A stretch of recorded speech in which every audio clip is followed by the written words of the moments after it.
Pinalitan ko yung shampoo and conditioner na ginagamit ko talaga originally. Ginagamit ko talaga for ilang years na para lang mabigyan ng review ito. Let's talk about Babe Formula shampoo and yung conditioner plus the pros and cons. Okay, for me Ang sasabihin kong first is pwede siyang pro, pwede siyang con. Sa cons muna tayo. Unang con niya for me is super bango nung shampoo. Sa iba baka pro yon, lalo na pag nag-aangkas sila or commute, pwede siya. Pero for me kasi, parang naiirita yung ilong ko kapag sobrang bango ng hair ko. I'll just do the math here kung how much siya per ml. Wala siyang sulfate, wala siyang paraben, wala siyang silicone. Hindi ko siya magamit pag nagmamadali ako.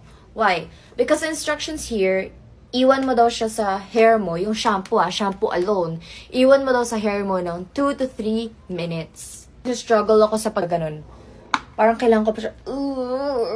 Yung conditioner nila, dito ako medyo nagulat. Kasi alam ko yung Babe Formula, this is local, right? Dito ako nagulat because pinagamit ko rin siya sa frizzy hair ng boyfriend ko. Yung buhok ng boyfriend ko after, bagsak.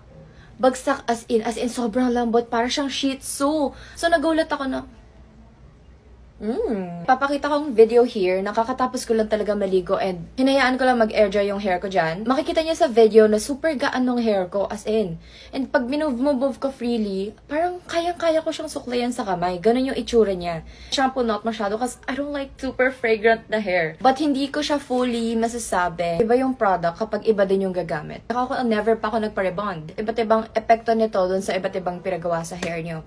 Ako so far, ang pinagawa ko lang sa hair ko ay bleach, 3 dye this year. Ayun, okay naman yung conditioner for me. If hindi mo pa ito na-try, but you wanna try this, try the conditioner. Hindi siya mabula. Dapat ba mabula yung shampoo? Sabi naman doon na yung quality ng shampoo ay wala sa bula.